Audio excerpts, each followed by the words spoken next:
Can you listen to me? I can damn stop saying damn boy you left me all alone what? You were the who ran away when we were surrounded by the Sinhas. Well no harm done you are safe now what's up son? Kalki couldn't believe he was talking to his parrot. In fact, he couldn't believe he had the capability of talking to him. How am I talking to you? Because you are trying to, but how? We are meant for each other, son. You think you found me in Shambhala? No, I found you. I waited for you. The prophecy states that the last avatar shall ride with an eternal white horse and a parrot gifted by Lord Shiva. How do you know all of this? Because Lord Shiva taught me. Lord Shiva talks to you. He talks to all of us, we just choose to not listen to him most of the time, and I did, and I know things. There is a prophecy about me. Of course, Shuko stifled a laugh. His voice was so human, though there are versions of it and most of them don't make sense. We can talk about it later. Right now, figure out a way to escape this place. I'm still processing the fact that you are talking to me. Kalki's eyes were closed. He was concentrating on his trail of thoughts. We'll process it later. Now listen, I stand at the tallest tree of their little place, and I see no escape for you. There are guards who won't let you go out, and even if you do, it is impossible for you to travel to the other side of the land since most of it is a swamp. You need to cross a bridge that goes through their leader's hut. Other than that, it's impossible for you to go out. Can't you distract them? Oh, I wish. It's quite the tough job, this one, and if they catch me, they eat me. I understand. I can try to escape though. Kalki stopped the trail of thought with Shuko and went back inside the hut. As he plopped down to sleep, he heard Padma murmur something in her sleep. She had been so brave today. Perhaps she's not who I thought she was. The morning dawned. He hadn't slept the night. The time had come. As he could hear the loud hooting, he could also see Ratna practicing with her weapons. Kripa and Padma had asked him to choose his own weapons. Kalki looked forlorn. Even though he was nodding to most of what Kripa and Padma were speaking, he was thinking hard about what Lord Varha had taught him, what Lord Narsimha had told him. Tell me more about the Pishach, Kripa. Kalki said, well mate, what do you want to know about them? You said if a Pishach gets defeated, he has to kill himself and get eaten by the other Pishach because it's dishonorable. Kripa nodded glumly. It sounds pathetic, I know. Do they have a lot of ego? In a way, yes, so they think they are superior to others, and if they lose, they don't get a second chance. You can say so. Yeah, Kalki nodded. So what weapon are you choosing? Padma asked. Kalki looked at her, and then he smiled without responding to her. As he walked to Ratna, who was sharpening her sword, she had really pretty eyes, wide and fish-like. Somehow she reminded him of Lord Varha. She had a full mouth, an aquiline nose, and a stern expression, as if she would kill Kalki at this moment. I don't want to fight you, he said to her. Ratna was silent. Smith, on the other hand, stood up. Well, you have to. We should work together and get out of here. Impossible. That'll be a coward's way. Are you afraid you will be defeated? Smith laughed. Kalki could see the pain behind Ratna's face. There was something else. She was hiding something. Why isn't your friend? He looked at Smith. Responding to me? Because she doesn't want to. Smith grunted. Ratna put an arm around Smith to calm her down. How do you plan to escape from here, kid? Kalki had assumed that Ratna was around his age, though a little wiser than he was. Make a run for it. Nah, I would rather kill you and then stay safe. What'll be the point of it? Only one will survive in the end. It's better we escape first. Don't worry, we will find a way. Let's find a way together. Listen, exclaimed Ratna, gritting her teeth. You got us into this, so don't try making up to us by putting us in your plan. For all we know, you don't give a damn about us, kid. You only care about your friends who let a girl get eaten by these creatures. We didn't have a choice. Yes, you did. We could have fought and gotten killed. Ratna was furious. Don't forget you are responsible for all of us being here. Kalki shook his head. He went back to Padma and Kripa this time to select a weapon. It's better to just kill the bald lady. Kalki was ready as he tried to maintain his balance over the net,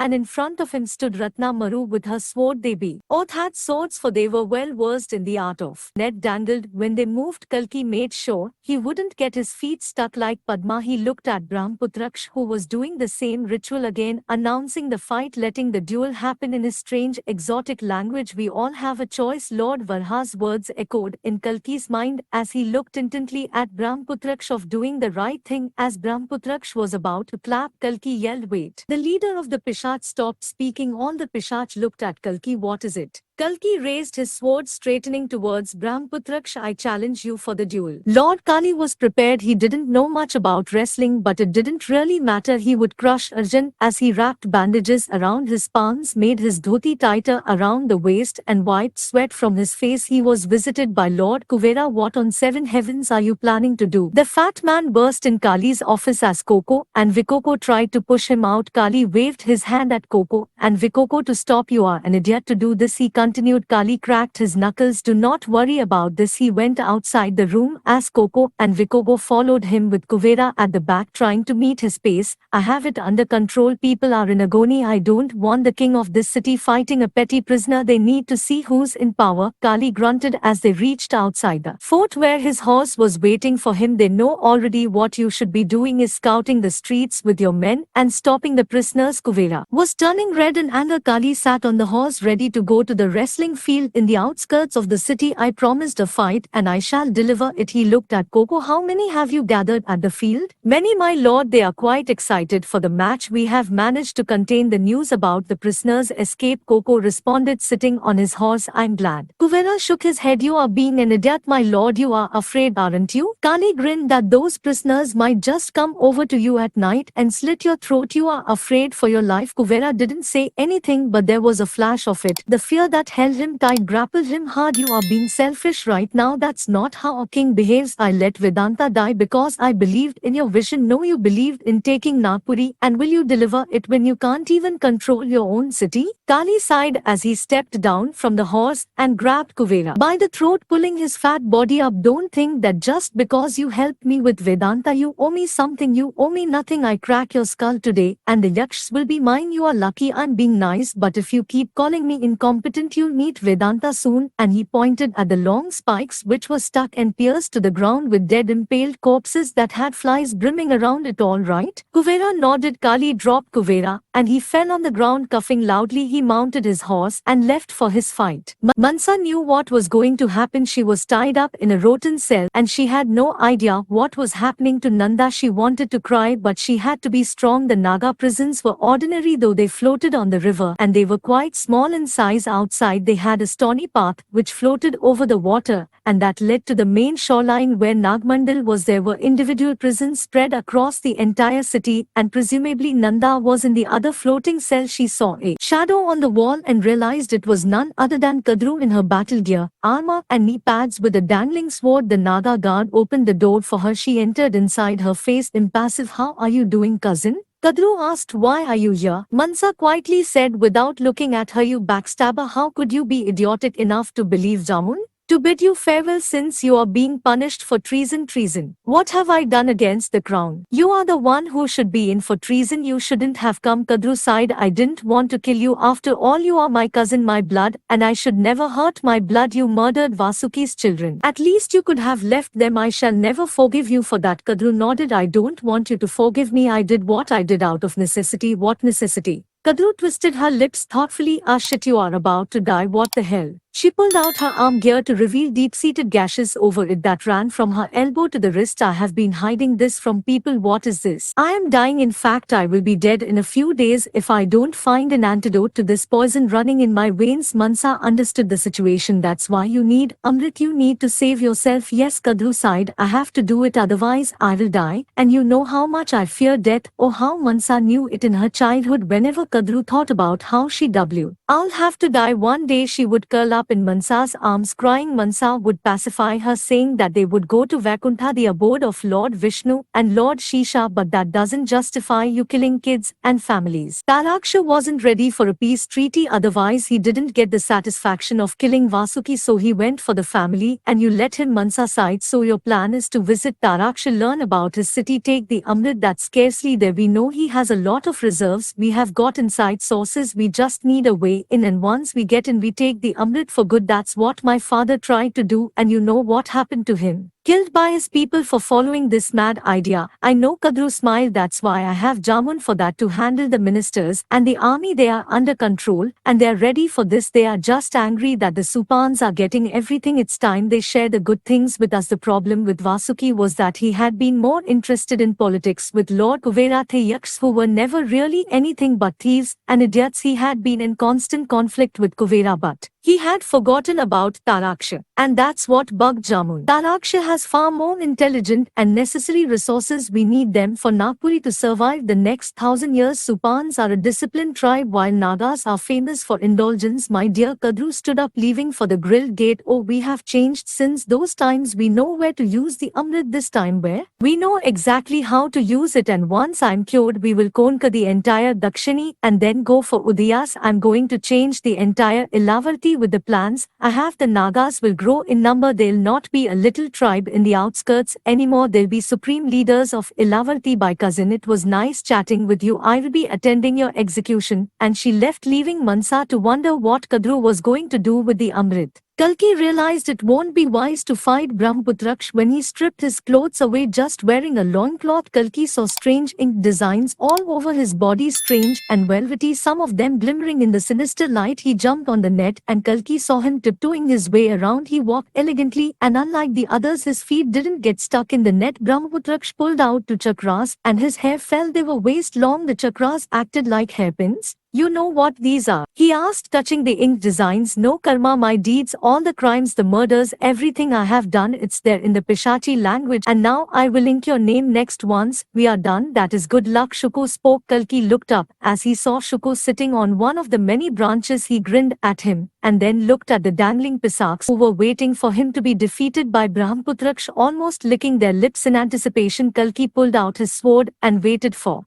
to charge, but he didn't. He remained at his spot. I never say no to a challenge, but no one challenges me. What makes you so special, boy? I am the avatar of Lord Vishnu, the soldier sent to Ilavarti to end people like you. Are you serious? He laughed, beating his chest. I'm glad I'm fighting a soldier. Come on then. Kalki looked at the ropes that bound the net on which they were standing, and then he pulled out his sword and flung it right across Brahmaputraksh. Brahmaputraksh immediately turned, dodging it as the sword sliced the rope that bound the net. You missed, he laughed as he walked further. I was supposed to miss, and he stopped at what Kalki just said when he realized the net was ripping apart from one end. The net broke as it toppled both Kalki and Brahmaputraksh from it. Kalki grabbed onto it. So did Brahmaputraksh, being smart. Grinned with the help of the chakras, he began to climb the vertically inclined net. Now he came close to Kalki's legs and slashed his ankle. Kalki groaned loudly, losing his balance. With a sudden jerk, he leapt from the net and clutched one of the vines on which a Pishach was hanging. Kalki just punched him and tossed him in the swamp. You cannot keep running, boy. And then Brahmaputraksh, like a monkey, jumped on the other vine. Now they both were on opposite vines, dangling midair. They glared at each other. Kalki, from the corner of his eye, could see Padma and Kripa almost biting their nails in anticipation. I don't plan to. You don't have a weapon. I don't need one, boy. Kalki grinned. Brahmaputraksh snorted as the Pishach began to make hooting noises. He swung his vine towards Kalki with the chakra in his hand. Rather than hurting Kalki, he slashed his vine with the chakra, toppling Kalki from it and making him fall down in the bog. As Kalki felt the muddiness of the deep dark swamp, his mouth and his vision began to blur. His feet went numb, and in the midst of all this he could hear the cries of Kripa and Padma. Was this how he was going to die? Lord Kali touched the red sand as the hooting increased. The public was thoroughly enjoying it, the thrill of wrestling, the intoxication of wine and bloodshed for entertainment. What was not to like? And in front of the Lord stood his opponent. Arjun glared at Kali. There was a certain air of confidence in him, but Lord Kali didn't fear him. He swore to crush him. He saw Durukti sitting with Koko and Vikoko at her side at the front stage of the arena. The soldiers were standing at each exit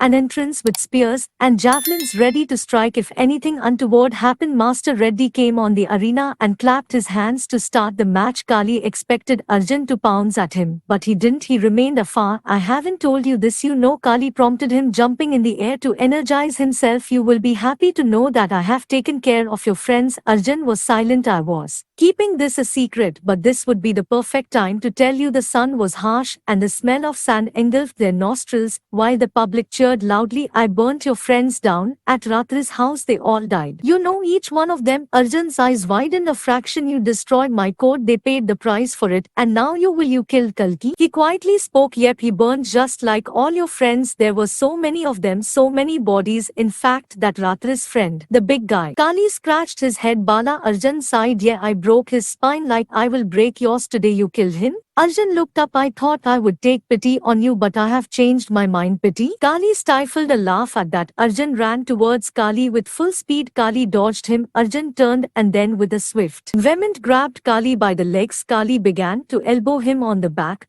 but none of it worked. None of his powers were working. Instead, Arjun pummeled him to the ground and with his mighty fists began to punch Kali on his face. Slowly Kali began to see spots of darkness. What is going on? With a slick punch in the gut, Arjun fell back and Kali arose, blinking hard, trying to come to his senses. How's that possible? Oh, you need more proof? Your end is now, Kali. The crowd cheered as Arjun ran towards Kali and lurched at him. He hit Kali with his elbow. The impact was so strong that Kali almost fainted. Arjun came forward and took a slight turn at the back, grabbing Kali by the waist. He somersaulted him in the air. Kali fell on the ground, hurting his spine. The crowd started cheering uproariously. Arjun grabbed Kali's legs with one hand and with another he grabbed his throat as he began to choke him. Master Reddy came in between as Kali began to thump in surrender. But Arjun didn't stop when Master Reddy tried to push Arjun. Arjun with his free leg kicked him in the groin, making him fall paces away. That was the only thing that could have made Arjun this strong, Kali thought, but no one can become so powerful even with somas. It takes time, it's gradual. How was it possible in Arjun's case? Kali could feel his bones splintering. He knew he was leaving this world. He saw Coco and Vikoko jumping in the arena. Durukti looked at the spectacle in horror. The crowd had stopped jeering and then Arjun stopped. Kali breathed a sigh of relief as he was pulled away by Coco and Vikoko. He turned to see Arjun, who seemed confused, and then Kali realized what had really happened. The crowd had stopped cheering because someone new had joined the stands. The prisoners. So many of them came in with weapons of all kinds. They started killing the guards, murdering them on the spot, and from the main entrance with an army of her own entered Urvashi, and she had a smile on her face as pointed towards Kali. My lord, Coco called, grabbing Kali by the arms. We must leave right now.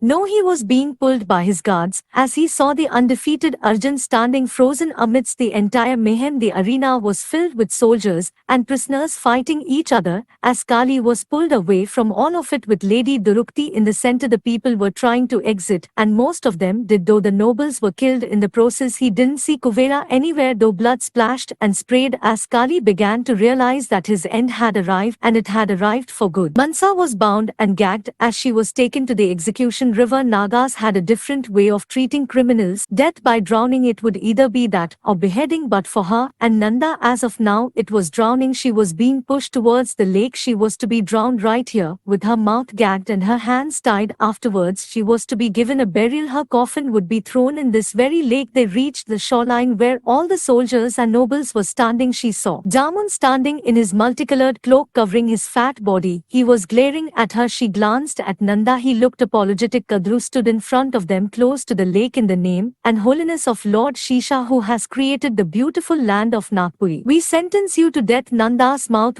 was gagged and his hands were tied. Ropes had been tied to their legs so they could be pulled back up for the burial. A bag of stones would also be tied to their ankles to make them go to the deepest level of the lake, and then they were told to stand close to the shoreline. And for the first time the lake looked scary and deep to Mansa. She used to come here with her father. I plan to never die, my child, he had said. Mansa was ready for her execution. It had been a tough ride. She looked at Nanda again and blinked at him twice. I love you. She wanted to tell him this, and at that moment her eyes welled with tears. Her wish wouldn't come true. Now this is it. Their gags were taken off. We forgot there is a tradition we follow now. We would like to know if there are any last words. Kadru said. Mansa watched Nanda. Hopefully he would say something, but he looked distracted. Mansa noticed that he was trying to cut his restraints. How did he get a knife? And then Mansa saw the the man who was holding Nanda, he is one of the mercenaries. And the mercenary winked at her. He must have given the dagger to him. Nanda had been smart enough to have some of the mercenaries dress up as the soldiers to act from the inside. It made sense since Nanda was always full of surprises. Yes, I would like to say something, Nanda began. I love you, Mansa, and I wish we could have stayed together forever. But remember my gift. He looked at the pendant, which was really a shard of glass. It was tiny but sharp. Always remember it. He winked, and then his hands were free, and with a single jerk he flung the dagger at Kadru's eye. There was a sharp piercing sound as she cried in horror, "Jump!" He yelled at her, "Not without you." At that moment the mercenary and Nanda began to fight the soldiers as much as they could, with one of them punching Nanda in the gut. "You